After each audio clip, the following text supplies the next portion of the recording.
কত আদর কত স্নেহ তোমার কাছে পেলাম, সব কিছু হারিয়ে আজকে নিঃস্ব হয়ে গেলাম। কত আদর কত স্নেহ তোমার কাছে পেলাম, সব কিছু হারিয়ে আজকে নিঃস্ব হয়ে গেলাম। ভালোবাসি তোমায় বাবা, বুকটা দিদাইছি রে। ভালোবাসি তোমায় বাবা, বুকটা দিদাইছি রে। তোমার কথা হৃদয় মাঝে পড়ছে বারে বারে। বাবা গো বাবা, বাবা গো বাবা, বাবা তুমি কেমন আছো ছোট মাটির ঘরে? তোমার কথা হৃদয় মাঝে পড়ছে বারে বারে। বাবা তুমি কেমন আছো ছোট মাটির ঘরে? তোমার কথা হৃদয় মাঝে পড়ছে বারে বারে। বাবা গো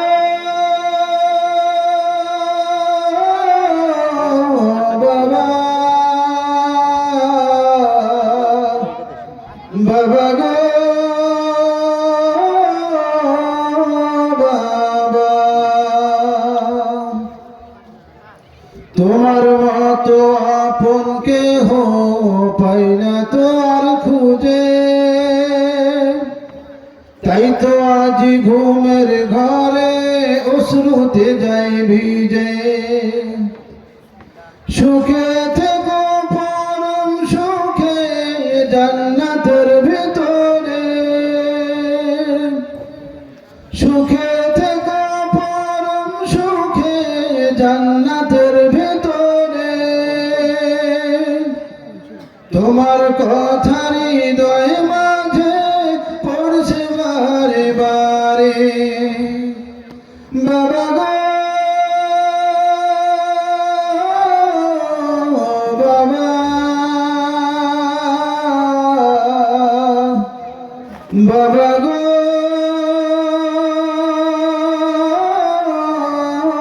বাবা, বাবা তুমি কেমন আছো ছোট মাটির ঘরে?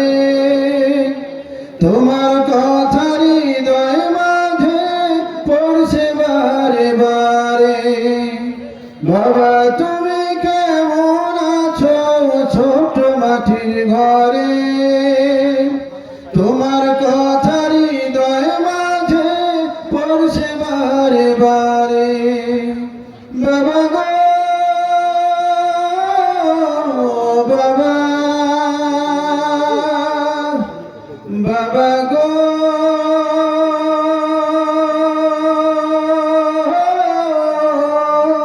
বাবা। আসসালামু আলাইকুম ওয়া রাহমাতুল্লাহ। মারহাবা। ধন্যবাদ মোহাম্মদ ফরহাদ হোসাইন, সুললিত কণ্ঠে আমাদেরকে বাবার গজল শোনাইলেন। আমাদের হৃদয়ের স্পন্দন জেগে উঠল। আমাদের যাদের বাবা নাই অবশ্যই এরকম গজল শুনে আমাদের অশ্রু নেমে আসবে। ধন্যবাদ মোহাম্মদ ফরহাদ হোসাইনকে। এখন অত্র মাহফিলের সম্মানিত মেহমান, আমাদের দ্বিতীয় বক্তা, আন্তর্জাতিক খ্যাতিসম্পন্ন হাফেজ মাওলানা মোহাম্মদ রাফিউল ইসলাম, আরবি প্রভাষক, ভালকা জয়পুর আমিনিয়া ফাজিল ডিগ্রি মাদ্রাসা। আমি তাকে তার মূল্যবান কোরআনের আলোচনা পেশ করার জন্য অনুরোধ করছি। আসসালামু আলাইকুম ওয়া রাহমাতুল্লাহি ওয়া বারাকাতুহু। ইন্নাল হামদালিল্লাহি রাব্বিল আলামিন ওয়াল আকিবাতু লিল মুত্তাকিন ওয়াসসালাতু ওয়াসসালামু আলা সাইয়্যিদিল মুরসালিন ওয়া আলা আলিহি ওয়া আসহাবিহি আজমাইন। فقد قال الله تعالى في كلامه المجيد। সকলে আমার সঙ্গে জবান খুলে তেলাওয়াত করুন। আউযু বিল্লাহি মিনাশ শাইতানির রাজিম। বিসমিল্লাহির রাহমানির রাহিম।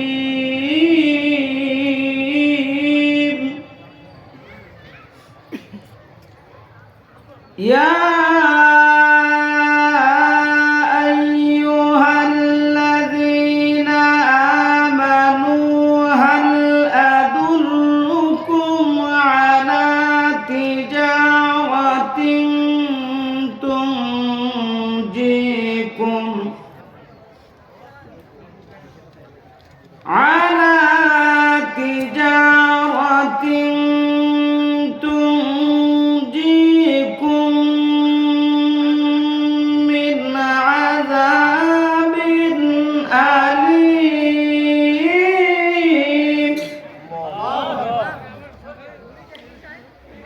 تؤمنون بالله ورسوله وتجاهدون في سبيل الله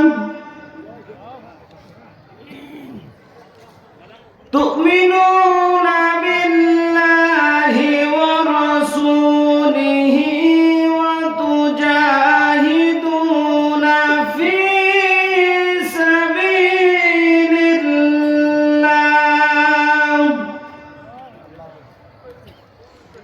في سبيل الله بأموالكم وأنفسكم ذلكم خير لكم إن كنتم تعلمون. الله أكبر. يغفر لكم ذنوبكم ويدخلكم جنات تجري يغفر لكم ذنوبكم ويدخلكم جنات تجري من تحتها الأنهار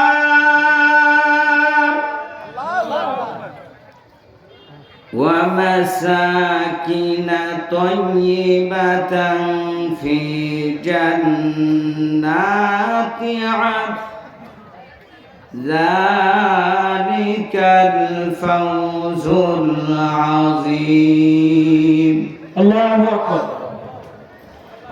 وأخرى تحبونها نصر من الله وفتح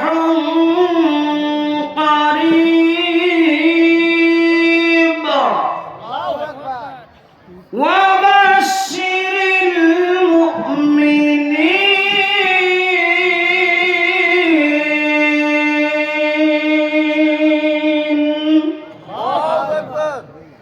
صدق الله العظيم. قال النبي صلى الله عليه وسلم قل آمنت بالله ثم استقم. وقال في شان رسول الله صلى الله عليه وسلم ইন্নাল্লাহা ওয়া মালাইকাতাহু ইউসাল্লুনা আলান নাবী ইয়া আইয়ুহাল্লাযীনা আমানু সাল্লু আলাইহি ওয়া সাল্লিমু তাসলিমা। দুরূদ শরীফ। আল্লাহুম্মা সাল্লি আলা মুহাম্মাদিন ওয়া আলা আলি মুহাম্মাদ কামা সাল্লাইতা আলা ইব্রাহিম ওয়া আলা আলি ইব্রাহিম ইন্নাকা হামিদুম মাজিদ। কুচদহ সাবিতগঞ্জ দারুল উলুম কওমি মাদ্রাসা কর্তৃক আয়োজিত আজকের এই তাফসীরুল কোরআন মাহফিলের সম্মানিত সুযোগ্য সভাপতি সাহেব আলহাজ মাওলানা শাফায়াতুল্লাহ সাহেব দামাত বারাকাতুহু আলিয়া, আমরা বলি আল্লাহুম্মা আমিন। সহ সভাপতি আলহাজ মোহাম্মদ মুক্তার হোসেন সাহেব, প্রধান অতিথি জনাব মোহাম্মদ আনোয়ারুল ইসলাম, আমার প্রিয় ভাই সহ আজকের এই তাফসীরুল কোরআন মাহফিলের প্রধান আলোচক, প্রধান বক্তা, আমার বন্ধুবর হাফেজ মাওলানা মুস্তাফিজুর রহমান রহমানী সাহেব সহ আজকে আপনাদেরকে এ পর্যন্ত আলোচনা করে হৃদয় শীতল করেছে আমার স্নেহের ছোট ভাই হাফেজ মাওলানা জাহিদুল ইসলাম জিহাদি সাহেব। আল্লাহ তাআলা তার হায়াতে তয়্যিবা দারাজ করুক, আমরা বলি আল্লাহুম্মা আমিন। আমার সামনে উপবিষ্ট দিন প্রিয়, ইসলাম প্রিয় সম্মানিত মুসলমান ভাইয়েরা, পর্দার অন্তরের মা ও বোনেরা, মহান আল্লাহ সুবহানাহু ওয়া তাআলার দরবারে শুকর ও সুজুদ পেশ করছি যে মহান মালিক দুনিয়ার সকল ব্যস্ততাকে দূরে ঠেলে ফেলে, শয়তানের সমস্ত কুপুরের রচনাকে পিছনে ফেলে একেবারে তাফসীরুল কোরআন মাহফিলের প্রথম দিকেই দখল করে নেওয়ার যে তৌফিক দান করলেন আপনাদেরকে, আমাকে সহ, সেই মহান মুনিবের শুকরিয়া আদায় করছি। শুকরিয়া তার সকলে বলছে আলহামদুলিল্লাহ। রব্বানা লাকাল হামদ হামদান কাসীরান মুবারাকান তাইয়িবান ফি লিজালালি ওয়াজহিকা ওয়া আযীম সুলতানিক। সেই সাথে দরুদ ও সালাম পাঠ করছি মানবতার মহান শিক্ষক, বিশ্ব মানবতার মুক্তির একমাত্র দূত, নির্যাতিত মানুষের যিনি মুক্তিকামী মানুষের মুক্তির দিশা দিয়েছেন, আজও আমাদের জন্য মদিনার মাটিতে রব্বে হাবলি উম্মতি বলে কেঁদেই চলছেন। বলেন ঠিক না ঠিক? সেই প্রিয় রাসূল সাল্লাল্লাহু আলাইহি ওয়াসাল্লামের প্রতি দরুদ ও সালাম পেশ করছি, সকলে বলছি সাল্লাল্লাহু আলাইহি ওয়াসাল্লাম। সম্মানিত কুচদহের মুসলমান ভাইয়েরা, পর্দার অন্তরের মা ও বোনেরা, আমি আপনাদের খেদমতে কোরআনুল কারীমের সূরাতুস সাফ থেকে 4টি আয়াতে কারিমা তেলাওয়াত করেছি। আল্লাহ রাব্বুল আলামিন আজকের এই তাফসীরুল কোরআন মাহফিলে এই আয়াতে কারিমার উপর আমাকে আলোচনা পেশ করবার, আমল করার মতো যোগ্যতা তৌফিক দান করুক, আমরা বলি আল্লাহুম্মা আমিন। দাঁড়ানো যে সমস্ত ভাইয়েরা দাঁড়িয়ে আছেন তাদের দৃষ্টি আকর্ষণ করছি, এটা একটা কোরআনের মজমা। এই মাহফিলের কিছু আদব আছে, আছে না নাই? এইজন্য দাঁড়ানোটা এটা দৃষ্টিকটু। সামনে অনেকগুলো জায়গা আছে, আমি আপনাদের যেহেতু মেহমান উদাত্ত আহ্বান জানাচ্ছি, ফাঁকা জায়গাগুলো খুব দ্রুত আমরা পূরণ করব ইনশাআল্লাহ। আল্লাহ আপনাদেরকে এই মজমায় বসার মতো তৌফিক ইনায়েত করুক, আমরা বলি আল্লাহুম্মা আমিন। সম্মানিত ভাইরা আমার, কোন সূরা থেকে তেলাওয়াত হয়েছে? সূরাতুস সাফ। সূরাতুস সাফ থেকে 10, 11, 12 এবং 13 এই 4টি আয়াতে কারিমা তেলাওয়াত করা হয়েছে। ইরশাদ হচ্ছে, মহান আল্লাহ সুবহানাহু ওয়া তাআলা ঘোষণা দিচ্ছেন, ইয়া আইয়ুহাল্লাযীনা আমানু হাল আদুল্লুকুম আলা তিজারাতিন, হে বিশ্বাসীগণ, আমি কি তোমাদেরকে এমন একটি ব্যবসার কথা বলবো না, যদি তোমরা সেই ব্যবসাটা করো, তুনজিকুম মিন আযাবিন আলিম, 1 নম্বরে আমি আল্লাহ তোমাদেরকে আযাব থেকে কি করে দেব? আযাব থেকে বাঁচায় দেব। সুবহানাল্লাহ বলবেন না? এক নম্বরে আযাব থেকে বাঁচায়া দেবেন। এরপর আল্লাহ তাআলা ডাক দিয়ে বললেন, তুমিনুনা বিল্লাহি ওয়া রাসূলিহি ওয়া তুজাহিদুনা ফি সাবিলিল্লাহি বিআমওয়ালিকুম ওয়া আনফুসিকুম যালিকুম খায়রুল লাকুম ইন কুনতুম তা'লামুন। বলেন আল্লাহু আকবার।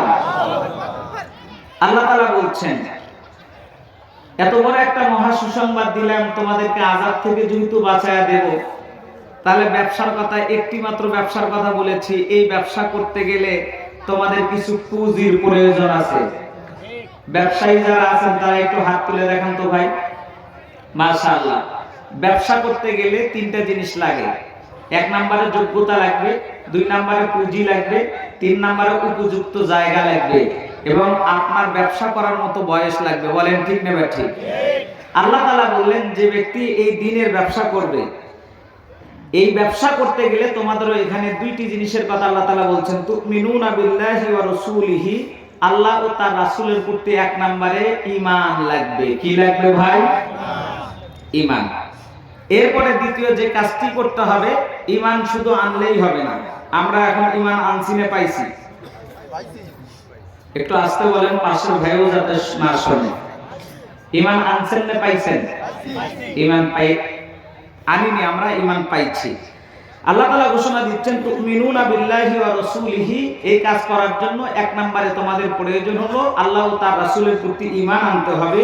ওয়া তুজাহিদুনা ফি সাবিলিল্লাহ, দুই নাম্বার হচ্ছে এই ঈমান আনার পর আল্লাহর পথে তোমাদের জীবনটা উৎসর্গ করতে হবে। তুজাহিদুনা ফি সাবিলিল্লাহ, আল্লাহর দ্বীনকে আল্লাহর জমিনে কায়েম করতে হবে। কি করতে হবে ভাই? এর জন্য জিহাদ ফি সাবিলিল্লাহর কাজ। কিসের কাজ? যে কাজটা ইসলামের, যে কাজটা সমাজে প্রতিষ্ঠিত নাই, এই কাজটা প্রতিষ্ঠিত করার জন্য আপনি যে প্রাণপণ যে আপনি চেষ্টাটা করবেন, এই চেষ্টার নাম হচ্ছে জিহাদ ফি সাবিলিল্লাহ। এরপর আল্লাহ তাআলা ডাক দিয়ে বললেন, যদি এই দুইটি কাজ করো, এখন এই দুইটা কাজ করবার জন্য তোমাদেরকে দুইটা জিনিস দিতে হবে। কয়টা জিনিস? বিআমওয়ালিকুম ওয়া আনফুসিকুম। এক নাম্বার হচ্ছে তোমাদের যে আমওয়াল আছে, মালের বহুবচন হলো। সাবেতগঞ্জের মানুষ কি কোরআন খুব কম বোঝে নাকি? এখানে তো অসংখ্য আলেম ভাই দেখছি, একটু জবাব দেন না ভাই। আমার সাথে কি আপনাদের কোনো রাগ আছে নাকি? তাহলে একটু জবাব দেন। আল্লাহ তাআলা এক নম্বরে বললেন বিআমওয়ালিকুম, তোমাদেরকে মাল দিতে হবে। ওয়া আনফুসিকুম, শুধু মালটা দিলেই হবে না, এর সাথে তোমাদেরকে জানটাও দিতে হবে। কি দিতে হবে? জানও দিতে হবে। যদি এই দুইটি জিনিস দিতে পারো, তাহলে যালিকুম খায়রুল লাকুম ইন কুনতুম তা'লামুন। যালিকুম খায়রুল লাকুম, এইটাই তোমাদের জন্য সবচেয়ে উত্তম কাজ। ইন কুনতুম তা'লামুন, যদি তোমরা বোঝো। চিৎকার দিয়ে বলেন সুবহানাল্লাহ। মা-বোন যারা আছেন, একটু মা-বোনদের একটা স্বভাব আছে, সেটা হলো প্রধান বক্তা না আসা পর্যন্ত যত প্রকারের গল্প গুজব আছে তারা এগুলো করতে থাকবে। তা আজকের এই সাবেতগঞ্জের মা-বোন এমনটা হবে না ইনশাআল্লাহ, নাকি বলেন? এই জন্য আপনারা একটু কান লাগায় শুনবেন। এরপর আল্লাহ তাআলা বললেন, এখন যদি তোমরা এইটা বোঝো, এই ঈমান আনার পর জিহাদ ফি সাবিলিল্লাহর কাজ যদি তোমরা করতে পারো, তোমাদের জান এবং কি দ্বারা? মাল দ্বারা। এপাশের ভাইয়েরা কয় না, জান এবং কি দ্বারা? মাল দ্বারা। আর এটাই হচ্ছে তোমাদের জন্য কল্যাণকর কাজ। ইন কুনতুম তা'লামুন, যদি তোমরা বোঝো। প্রথমে তোমাদেরকে আযাব থেকে মাপ দিতে চাইছি, আযাব থেকে রক্ষা করতে চাইছি। এইবার আমি আল্লাহ কি করব? এই কাজগুলো যদি করো, ইয়াগফিরু লাকুম যুনুবাকুম, ও বান্দা, যখন তোমরা জান আর মালটা আমার রাস্তায় দিয়ে দেবে, ইয়াগফিরু লাকুম, তোমাদেরকে ক্ষমা করে দেব। চিৎকার দিয়ে বলেন সুবহানাল্লাহ। কি ক্ষমা করে দেবেন রে ভাই? আল্লাহ তাআলা সুন্দর করে ডাক দিয়ে বলছেন, যুনুবাকুম, জীবনে যত পাপ করেছো, গুনাহ করেছো, যত অন্যায় করেছো, জুলুম করেছো, নির্যাতন করেছো, আল্লাহ তাআলা বলেন যুনুবাকুম, বান্দার হক নষ্ট করেছো, সেইটা ব্যতীত আল্লাহর সাথে আপনি যা গাদ্দারি করেছেন, আল্লাহর যে হকগুলো আদায় করতে পারেন নাই, আল্লাহ বলেন এমন জুনুবিগুলো, এমন পাপগুলো আমি রব তোমাকে মাফ করে দেব। আর আসতে বলেন সুবহানাল্লাহ। যুনুবাকুম, ও বান্দা শুধু তোমাদের পাপগুলো মাফ করে দেব না, ওয়াইদখিলকুম জান্নাতিন তাজরি মিন তাহতিহাল আনহার, 2 নাম্বার পুরস্কার দিয়ে দিলাম। 3য় নাম্বার আরেকটি পুরস্কার দেব, ওয়াইদখিলকুম, তোমাদেরকে প্রবেশ করাবো জান্নাতিন তাজরি মিন তাহতিহাল আনহার, এমন জান্নাতে প্রবেশ করায় দেব যার তলদেশ দিয়ে নহর সমূহ প্রবাহমান। আর একটু আসতে বলেন সুবহানাল্লাহ। ওয়া মাসাকিনা তাইয়িবাতান ফি জান্নাতি আদ, যালিকাল ফাওজুল আযীম। ওয়া মাসাকিনা তাইয়িবাতান ফি জান্নাতি আদ, ও বান্দা এমন জান্নাত তোমারে ঢুকায়া দিলাম যে জান্নাতটার চিন্তা হয়তো তোমার মস্তিষ্কের ভিতরে ছিল না। আর এমন জান্নাত যখন তুমি পাবে যার বিশালতা হলো শুধু এই দুনিয়ার সমান নয়, এই দুনিয়া এবং আসমানের মাঝামাঝি যত জায়গা আছে তার আছে বড় বিশাল জান্নাত তোমাদের দান করে দেব। যালিকাল ফাওজুল আযীম, এইটা পাওয়ার পরে তোমাদের জন্য আর কোনো পাওয়ার আকাঙ্ক্ষা থাকবে না, ইচ্ছা থাকবে না। যালিকাল ফাওজুল আযীম, যালিকা ওইটাই ফাওজুল আযীম, বান্দার জন্য হচ্ছে এত বড় পাওয়া, এত বড় আনন্দ, এত বড় খুশি। যালিকাল ফাওজুল আযীম, যেই জান্নাতের বিশালতা প্রশস্ততা যেটা তোমাদের কাছে পরিমাপের কোনো যন্ত্র নাই। চিৎকার দিয়ে বলেন সুবহানাল্লাহ। সম্মানিত ভাইয়েরা আমার, এ পর্যন্ত 3টি আয়াতের অর্থ বললাম, আরেকটি আয়াত বাকি থাকলো, এখনই বলবো না পরে শুনবেন? জি, এখনই বলে দিয়ে তাহলে আমার আলোচনা শেষ করে দিয়ে প্রধান বক্তারে ডাক দিই নাকি? হ্যাঁ, আচ্ছা, আপাতত এই 3টি আয়াতের আলোচনায় থাক। এখন যেহেতু তাফসীরুল কোরআন মাহফিল, আমরা তাফসীর শোনার জন্য এখানে এসে বসেছি, বলেন ঠিক না ভাই? তাফসীর শুনবেন তো ইনশাআল্লাহ? তাহলে সম্মানিত ভাইরা আমার, কাজ একটি, কয়টি কাজ?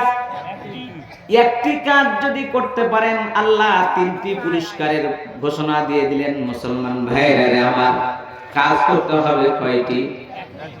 আর একটু আসতে বলেন। জবাব দিতে হবে। আপনারা ফিডব্যাক যেমন দেবেন ওয়াজও তেমন হবে। তার কারণ আজকে আপনারা এখানে শিক্ষক, আমি ছাত্র। শিক্ষকদের কাজ হলো ছাত্রকে বুঝাইয়া দেওয়া, নাকি বলেন? এখন আপনারা যদি আমাকে না বুঝাইয়া দেন তাহলে আমি ওয়াজের ফিডব্যাক বুঝবোটা কি, বুঝতে পারবো কি? এই জন্য মহান আল্লাহ খুব সুন্দর করে আমাদেরকে তাফসীর করে শোনাচ্ছেন। বান্দা একটি কাজ করবে, আমি আল্লাহ তোমাদেরকে 3টি পুরস্কার দেব। 1 নাম্বার আযাবুন আলীম। এই সূরা সাফ যখন অবতীর্ণ হলো, কোন সময় অবতীর্ণ হলো? আল্লাহর নবী মুহাম্মদুর রাসূলুল্লাহ সাল্লাল্লাহু আলাইহি ওয়াসাল্লাম। আল্লাহ রাসূলের নাম শুনলে কি বলবেন ভাই? একটু বলেন না, সাল্লাল্লাহু আলাইহি ওয়াসাল্লাম। আল্লাহ রাসূলের উপর দরুদ শরীফ পড়া, একবার পড়া ওয়াজিব, একবার পড়া কি? আর নাম শুনলে বারবার করবেন। আল্লাহ রাসূল সাল্লাল্লাহু আলাইহি ওয়াসাল্লামের নাম শোনার পর যখন আপনি বারবার সাল্লাল্লাহু আলাইহি ওয়াসাল্লাম বলবেন, আল্লাহ আপনার উপর 10টি করে রহমত অবতীর্ণ করতে থাকবে। বলেন আল্লাহু আকবার। কি মহান মানব আমরা পেয়েছি, রাসূল আমরা পেয়েছি, যার নাম শুনলেও সওয়াব, পড়লেও সওয়াব, তার নামের প্রশংসা করলেও সওয়াব। বলেন ঠিক না ঠিক? সম্মানিত ভাইরা, মহান আল্লাহ সুবহানাহু ওয়া তাআলা সুন্দর করে ডাক দিয়ে বলছেন, এই সূরাতুস সাফ ওই সময় অবতীর্ণ হলো। আপনাদের মতো একদল সাহাবী এরকম বসে আছে, তারা বলাবলি করতে লাগলো যে আমরা এমন একটি কাজ যদি পাইতাম, যে কাজ পাইলেই, যে কাজটা করলেই সেই কাজের মাধ্যমে আল্লাহকে আমরা সন্তুষ্ট করে জান্নাত আমরা লাভ করতে পারতাম। বলেন সুবহানাল্লাহ। নবী করিম সাল্লাল্লাহু আলাইহি সাল্লাম তাদের এই আলোচনা শোনার পর তিনি এক এক করে সাহাবীদেরকে যখন ডাকতেছিলেন, তাফসিরে মাযহারি, তাফসিরে মারিফুল কোরআন, তাফসিরে বাইজাবি সহ তাফসিরে ইবনে কাসির, যত তাফসির আছে সমস্ত তাফসিরের ভিতরে লেখা হয়েছে যে বিশ্বনবী সাল্লাল্লাহু আলাইহি ওয়াসাল্লাম তাদেরকে যখন ডাক দিয়ে বললেন, তোমরা কি নিয়ে আলোচনা করতেছিলে? সাহাবা আজমাইন যখন বলতেছিল, ইয়া রাসূলুল্লাহ, আল্লাহ আমাদেরকে এমন একটি কাজ দেখ, যে কাজটা করলেই আমরা আল্লাহর জান্নাতে সরাসরি প্রবেশ করতে পারবো। সুবহানাল্লাহ। এই আলোচনা শোনার সাথে সাথে আল্লাহ রাব্বুল আলামিন সূরাতুস সফের এই 10 থেকে শুরু করে বা সূরাতুস সফ গোটাটাই আল্লাহ তাআলা তার রাসূলের উপর অবতীর্ণ করলেন। চিৎকার দিয়ে বলেন সুবহানাল্লাহ।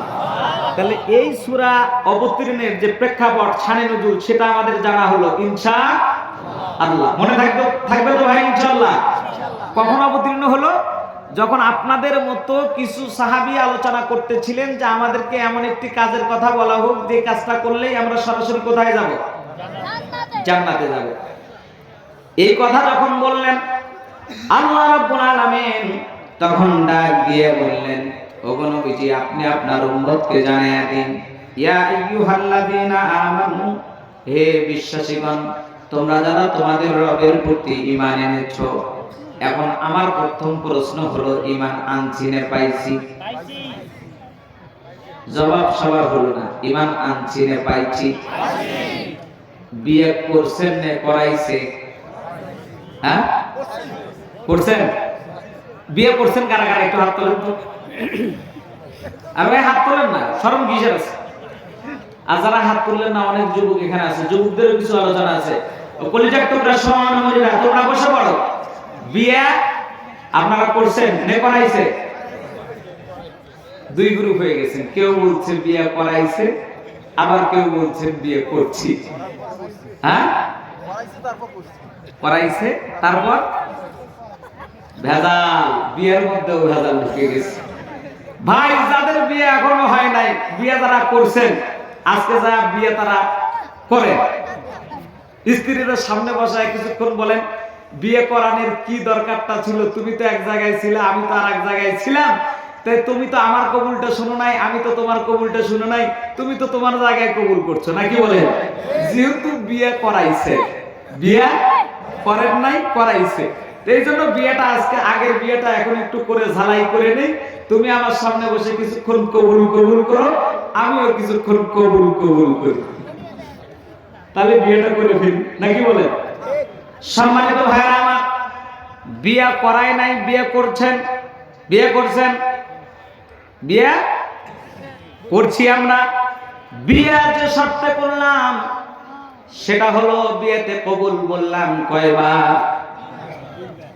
যখন আপনাকে জিজ্ঞেস করা হলো অমুকের মেয়ে অমুক, তুমি তারে কবুল করো, আপনি বললেন কাবিলতু আলহামদুলিল্লাহ, আমি কবুল করলাম, ঠিক না ঠিক?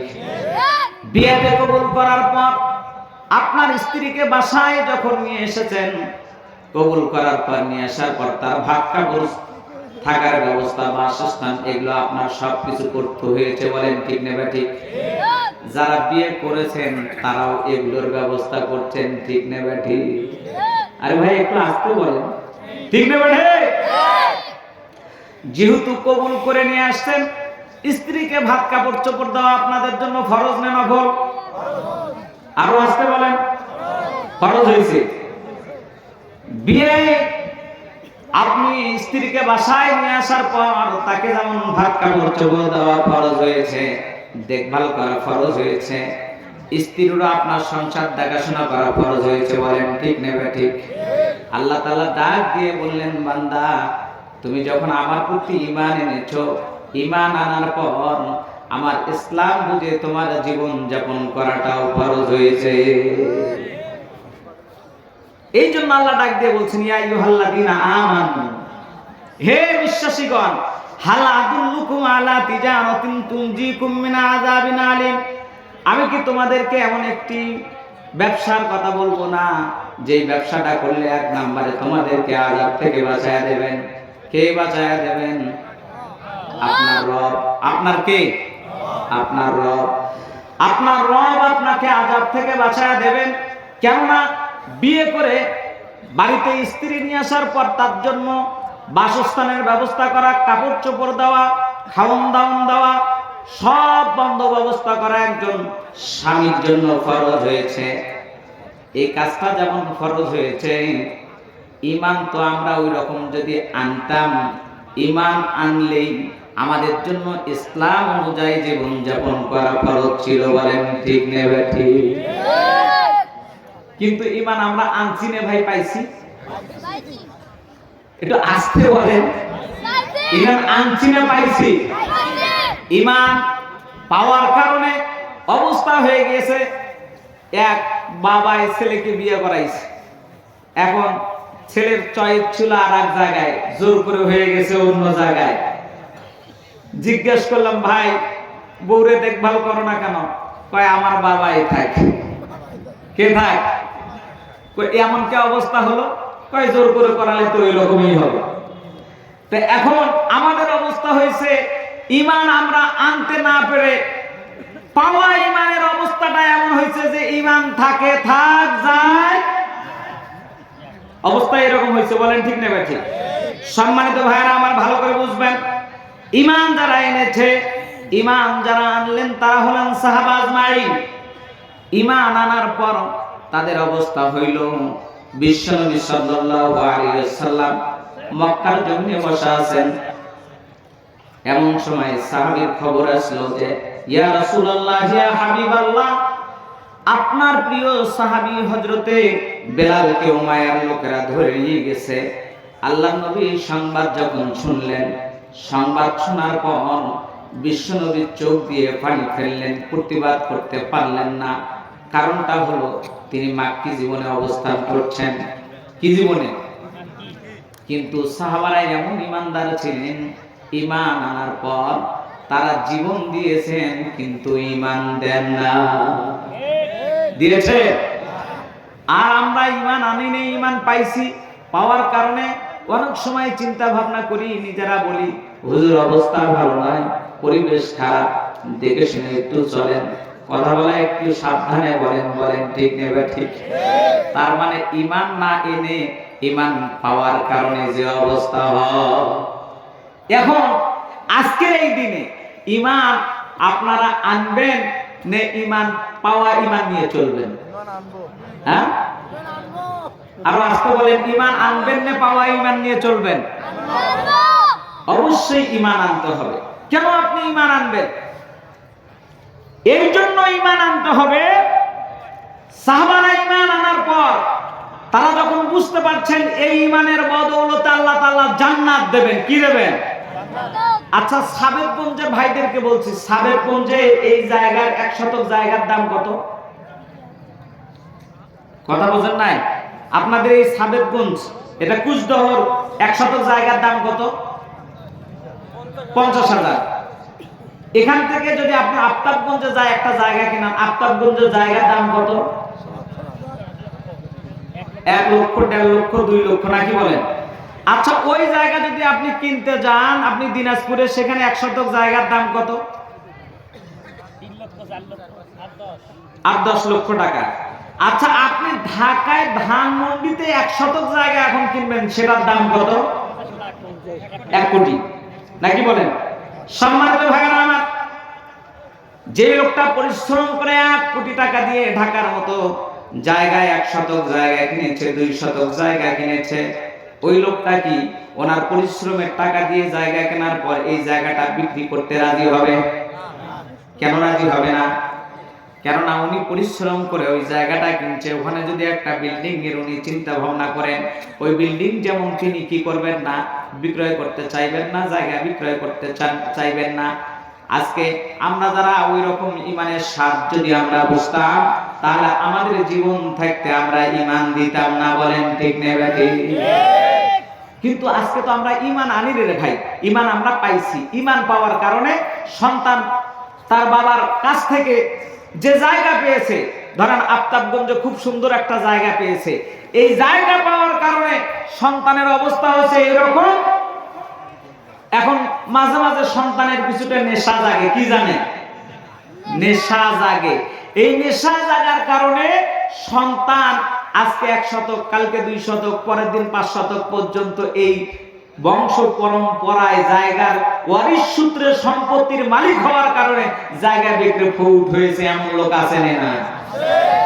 মুসলমান আমরা ইসলাম গ্রহণ করার কারণে আমাদের অবস্থা এমন হয়েছে যে আমাদের ঈমান ফৌত হতে হতে, ঈমান বিক্রি করতে করতে আমাদের তফাৎটা ইহুদি, খ্রিস্টান, তারপরে হিন্দু আর বৌদ্ধ, নাসারাদের সাথে আমরা মিলে গেছি। তাদের একটা বিড়ির কাছে বিক্রয় হয়ে যায়, বলছি ভাই তোর বিড়িটা দে, একটা টান মাইরা যায়। বলেন ঠিক না ঠিক? সম্মানিত যুবক ভাইরা, আজকের এই তাফসীরুল কোরআন মাহফিল শুনতে এসেছেন অনেক মুসলমানের সন্তান হয়ে বাহিরে আড্ডা দিচ্ছে, বলেন ঠিক নেবে ঠিক? অবস্থাটা এমন কেন হয়? অবস্থাটা এই জন্য হয়, আজকের মুসলমানদের ইমানটা বিক্রি হয়ে যাওয়ার কারণে মুসলমানদের আর কোরআন ভালো লাগে না, হাদিস ভালো লাগে না, ইসলাম ভালো লাগে না। লাগে? লাগে না। দিল মরে গেছে। আল্লাহ তাআলা এই দিল ঠিক করার জন্য আজকের তেলাওয়াতকৃত আয়াতের ভিতরে সুন্দর করে ডাক দিয়ে বললেন, বান্দারে যদি তোমরা ঈমান এনে থাকো, ইয়া আইয়ুহাল্লাযীনা আমানু হাল আদুল্লুকুম আলা তিজারাতিন তুনজিকুম মিন আযাবিন আলীম। ও বান্দা, তোমরা যদি বাঁচতে চাও, তোমাদের এক নম্বরের কাজ হলো ঈমান তোমাদেরকে আনতে হবে। কেন ঈমান আনতে হবে? ঈমান যদি তোমরা আনো, আমি আল্লাহ রাব্বুল আলামিন তোমাদেরকে আযাব থেকে বাঁচিয়ে দেব। এই ঈমানটা হলো তুমিনুনা বিল্লাহি ওয়া রাসূলিহি। এক নাম্বার ঈমান আনতে হবে আল্লাহ ও তার রাসূলের প্রতি, বলেন ঠিক না ঠিক?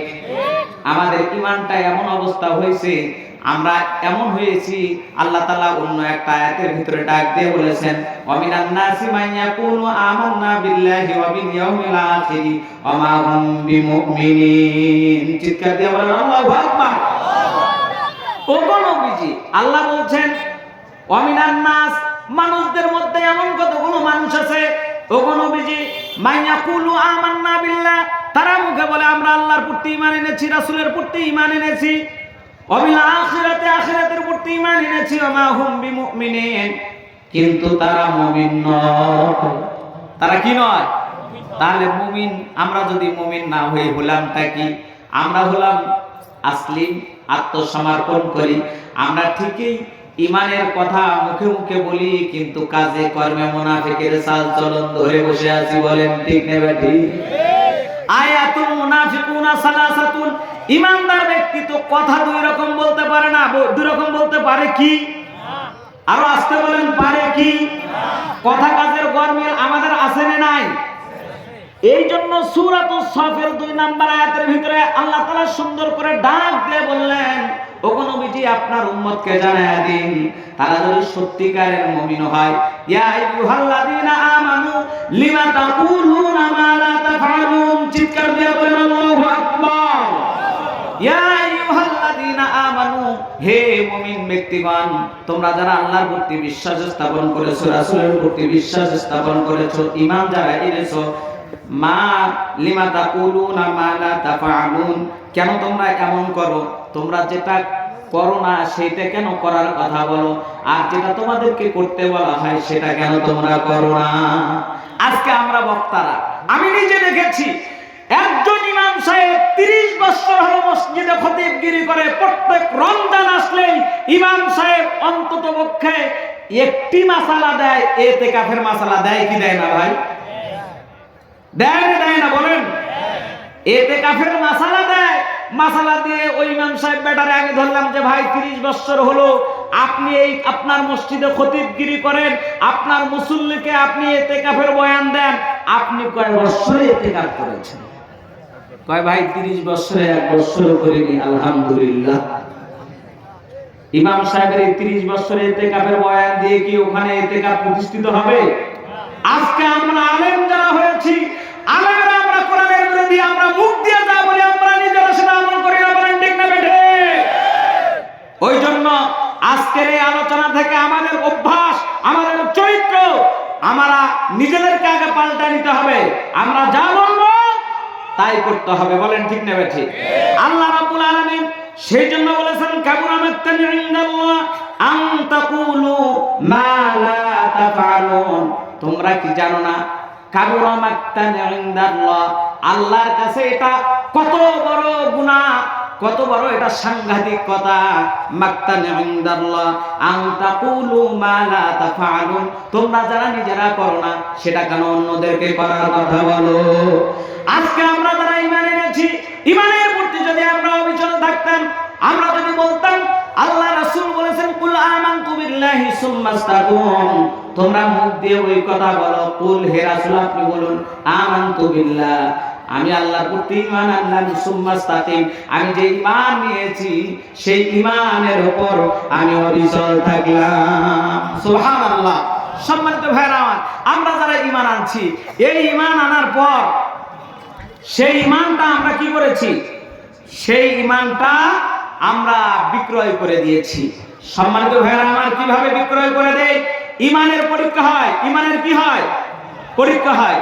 আম হাসিবতুম আন তাদখুলুল জান্নাহ, আল্লাহ রাব্বুল আলামিন বলেন ঈমানের পরীক্ষা হয়। এই জান্নাত যেহেতু আমি তোমাদেরকে দেব, এই জান্নাতের জন্য তোমাদের ঈমানটা পরীক্ষা হবে। কিভাবে পরীক্ষা হবে? এই আয়াতের ব্যাখ্যায় আল্লাহ রাব্বুল আলামিন সূরাতুত তাওবার 111 নম্বর আয়াতের ভিতরে বলেছেন, বান্দারে, যেহেতু তোমাদেরকে আমি আমার পথে জিহাদ করার জন্য, আল্লাহ ও তার রাসূলের প্রতি ঈমান আনার জন্য 1 নম্বরে আযাব থেকে বাঁচায় দেব, 2 নম্বর তোমাদের গুনাহগুলো মাফ করে দেব, 3 নম্বরে তোমাদেরকে জান্নাতের মধ্যে প্রবেশ করায় দেব একটা ব্যবসা করলে। এই জন্য আমি আল্লাহ রাব্বুল আলামিন ইন্নাল্লাহা আশতারা মিনাল মুমিনিনা আনফুসাহুম ওয়া আমওয়ালাহুম বিআন্না লাহুমুল জান্নাহ, বলেন আল্লাহু আকবার। আমি আল্লাহ তোমাদের জান এবং মাল ক্রয় করে নিয়েছি, তোমরা জান্নাত পাবে। তোমরা জান্নাতের বিনিময়ে তোমাদের জান এবং মাল আমার কাছে বিক্রয় করে দিয়েছো, বলেন আল্লাহু আকবার। ও সাবেতগঞ্জের ভাই বোনেরা, সাবেতগঞ্জের মা বোনেরা, আমরা কি আল্লাহর কাছে আমাদের জানমাল বিক্রি করছি কি করি নাই? আরো আসতে বলেন, 500 লোকটাও যাতে শুনতে না পারে। বিক্রি করছি কি করি নাই? কেন বিক্রি করেছি? আমরা কি পাবো? জান্নাত। আমরা কি পাবো ভাই? এই জান্নাতের বিনিময়ে যদি আমরা আমাদের জানমাল বিক্রি করি, এই বিক্রয়কৃত জানমালের আমাদের কি কোনো দাবি আছে? দাবি নাই। আপনি আফতাবগঞ্জ বাজারে গিয়ে একটি গরু আপনি বিক্রয় করে দিয়েছেন। এবার গরুওয়ালাকে যদি জিজ্ঞেস করেন যে ভাই, তুমি তো আমার গরুটা নিলা, তাহলে এখন আমার এই বিক্রয় গরুটা আমাকেই দিয়ে দাও, আমি সবকিছু দেখভাল করি, আপনাকে দেবে? দেবে না। তার মানে গরুওয়ালা তো গরু নিয়েই চলে যাবে, বলেন ঠিক না ঠিক? তাহলে আল্লাহর কাছে জান আর মাল বিক্রি করে দেওয়ার পর এই জান আর মালের উপর আমাদের কি কোনো মহব্বত থাকতে পারে ভাই? তাহলে মহব্বত যদি থাকতে না পারে, আল্লাহর দ্বীন কায়েমের জন্য, আল্লাহর জমিনে আল্লাহর দ্বীন কায়েমের জন্য সর্ব অবস্থায় আমাদেরকে তৈরি থাকার দরকার আছে না নাই? তাহলে দরকার যদি থাকে, কে কে তৈরি আছে একটু দেখি তো, বলেন আল্লাহু আকবার, লিল্লাহি তাকবীর। হাত নামা। আলহামদুলিল্লাহ, আপনারা তৈরি আছেন। যে কোনো অবস্থাতে জান্নাত দিতে পারবেন ইনশাআল্লাহ। আল্লাহ সেই তৌফিক আমাদেরকে দান করুক, আমরা বলি আল্লাহুম্মা আমিন। সম্মানিত ভাইরা আমার, এই যে জান আর মাল মহান আল্লাহ রাব্বুল আলামিন আমাদের কাছ থেকে ক্রয় করে নিলেন। দেখেন সাহাবা আজমাইন কিভাবে জান আর মালটা বিক্রয় করে দিল। মা বোন যারা আছেন একটু কান লাগান। আল্লাহর নবীর সাহাবীরা তারা নিজেদের জান আর মাল বিক্রি করে দিয়েছে। তাবুর যুদ্ধে বিশ্বনবী সাল্লাল্লাহু আলাইহি ওয়াসাল্লাম জিহাদের ময়দানের জন্য সাহায্য চাইলেন। কি চাইলেন? আর আসতে বলেন, কি চাইলেন? সাহায্য চাইলেন। এই আয়াত যখন সাহাবারা বুঝলেন, মদিনার মাটিতে বসে আল্লাহ রাব্বুল আলামিন আমাদের জানার মালটা ক্রয় করে নিয়েছে জান্নাতের বিনিময়ে, অতএব এগুলোর প্রতি কোনো দাবি সভা করা যাবে না। আল্লাহ রাসূল তাবুক যুদ্ধ হবে মসজিদে নববীতে বসা। সাহাবীদেরকে বললেন, ও সাহাবীরা, ইসলাম দুনিয়ায় থাকবে কি থাকবে না, বাঁচা মরার লড়াই হবে। এই জন্য এই জিহাদের ময়দানে তোমাদের সর্বোচ্চ দান করতে হবে। কি কি দান করতে পারবা বলো? হযরতে ওসমান রাদিয়াল্লাহু তাআলা আনহু তিনি বললেন, লাব্বাইকা সাদাই ইয়া রাসূলুল্লাহ, আমার যত সম্পদ ছিল সব সম্পদের 1/4 অংশ আমি এই তাবুকের ময়দানে তাবুকের যুদ্ধের জন্য দান করে দিলাম। সুবহানাল্লাহ বলবেন না ভাই? হযরত ওমর দান করলেন, আলী দান করলেন, সব সাহাবা দান করলেন। বিশ্বনবী সাল্লাল্লাহু আলাইহি ওয়াসাল্লাম মহিলাদের কাছ থেকে দান চাইলেন। মহিলারা এই আয়াতের অর্থ বুঝতে পেরে তারা গলার হার, হাতের বালা, কানের দুল, নাকের ঘুম সবকিছু আল্লাহ রাসূলের পায়ের কাছে সুপার্দ করে দিলেন। বলেন আল্লাহু আকবার। সম্মানিত ভাইরা আমার, এভাবে যখন দান আসতেছিল, এমন সময় বিশ্বনবী ডাক দিয়ে বললেন, আমার আবু বকর কোথায়? এই জিহাদের ময়দানে সবাই তো সবকিছু দান করলো, কিন্তু আমি আমার আবু বকরকে দেখছি না কেন?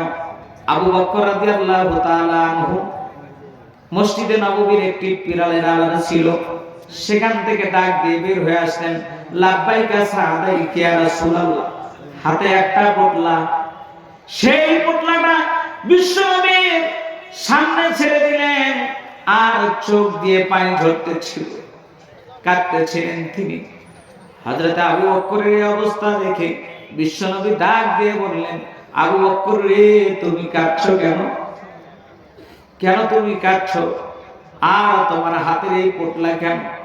আবু বকর রাদিয়াল্লাহু তাআলা আনহু জবাব দিচ্ছেন, ইয়া রাসূলুল্লাহ, আমি আবু বকরের বাড়িতে যা ছিল দুনিয়ার জাগতিক সম্পদ বলে সব সম্পদগুলো আমি আল্লাহ রাসূলের পায়ে সুপার্দ করলাম, আর আমার বাড়িতে আল্লাহ ও তার রাসূলকে রেখে আসলাম। চিৎকার দিয়ে বলেন আল্লাহু আকবার। সম্মানিত ভাইরা আমার, সাহাবীদের কি স্যাক্রিফাইস ছিল? তারা সব সম্পদ, দুনিয়ার জাগতিক সম্পদ আল্লাহ ও তার রাসূলের জন্য, দ্বীন কায়েমের জন্য দিয়েছে। সর্বশান্ত হয়েছেন বিশ্বনবী সাল্লাল্লাহু আলাইহি ওয়াসাল্লাম আবু বকরকে জড়ায় ধরলেন, আর সাহাবীদেরকে বলতে লাগলেন, ও সাহাবারা, তোমরা শোনো, আবু বকর আজকের এই জিহাদের জন্য যা দিয়েছে, তোমরা সকলে মিলে যা দান করলে, আবু বকরের দানটা তার চেয়ে বেশি হয়েছে। আমার রব আবু বকরের এই দানে এত খুশি হয়েছেন, এত খুশি হয়েছেন, সাহাবারা বরাবরই করতে লাগলো, আল্লাহ রাসূল আবু বকরের দানে এত কথা বলছেন কেন? আবু বকরকে এত হাইলাইট করছেন কেন? কি হয়েছে? আবু বকর যখন বললেন, ইয়া রাসূলুল্লাহ, সব সম্পদগুলো দিয়েছি, সাহাবীদের বুঝতে আর বাকি রইল না যে আবু বকর বাড়িতে যা ছিল আবু বকর সব দিয়েছে। আমরা তো এক অর্ধাংশ দিয়েছি, কেউ এক তৃতীয় অংশ দিয়েছি, কিন্তু আবু বকর রাদিয়াল্লাহু তাআলা আনহু তার দুনিয়ার জাগতিক সম্পদ যা ছিল সব দান করে দিয়েছেন। সুবহানাল্লাহ। সম্মানিত ভাইরা আমার, এই ওয়াজগুলো আমরা শুনি, ওয়াজগুলো জানি, আমরা ওয়াজগুলো বুঝি, কিন্তু ইসলামের জন্য, তারপরে আল্লাহর কালামের জন্য, আল্লাহর ঘরের জন্য, নবীর মাদ্রাসার জন্য যদি চাওয়া হয়, সেক্ষেত্রে আমাদের পকেট থেকে বের হয় না। এরকম অবস্থা, বলেন ঠিক না ঠিক? তাহলে এই অবস্থায় যদি আমাদের হয়, মুসলমান দাবি করে এই অবস্থা দিয়ে কি ভাই আমরা আল্লাহর জান্নাত পেতে পারি? একটু জবাব দেন না, আমরা কি আল্লাহর জান্নাত যেতে পারি? আপনি 1 শতক জমি জায়গা কেনার জন্য কত ব্যস্ত হয়ে যান, আর আল্লাহর জান্নাত আল্লাহ আপনারে দেবেন, তার জন্য আপনার আমার প্রেসার হওয়ার দরকার আছে না নাই? ধরেন আপনি, আপনার একটা ছেলে ভালো পড়ালেখা করবে, ভালো চাকরি বাকরি করবে, তার জন্য আপনি যত প্রেসার নিয়ে চলাফেরা করেন, এত প্রেসার নিয়ে চলাফেরা করেন যে আমার এই সন্তানকে মানুষের মতো মানুষ বানাতেই হবে, তাকে আমার টাকা পয়সা সবকিছু দিতেই হবে প্রত্যেক মাসে মাসে, তাহলে আল্লাহর দ্বীনের জন্য আমাদের দেওয়ার দরকার আছে না নাই? বলেন ভাই, আছে না নাই? এই জন্য যেহেতু এখানে আমরা একটি তাফসীরুল কোরআন মাহফিল করছি, আমাদের এই সাবেকগঞ্জ দারুল উলুম কওমি মাদ্রাসার জন্য, এই মাদ্রাসা হলো বাগে জান্নাত, একটা জান্নাতের বাগান। মাদ্রাসা হ্যায় বাগে জান্নাত, মুআল্লিম হ্যায় নসলে গুল, শহুদ ইসমে আলমেদিন হ্যায় তালাবা হ্যায় বুলবুল। বলেন আল্লাহু আকবার।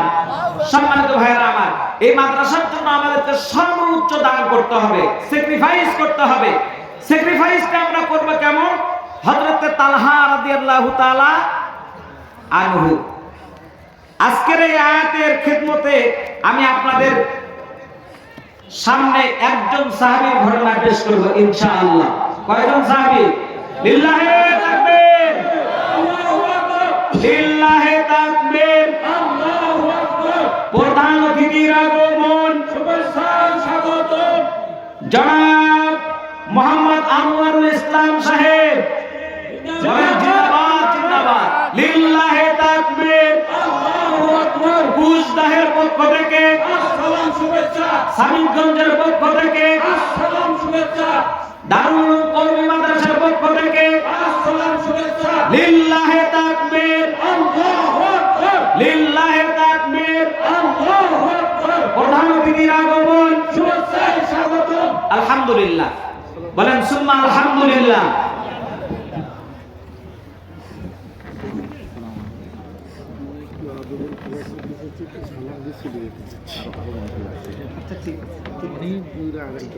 জি জি ঠিক আছে ঠিক আছে।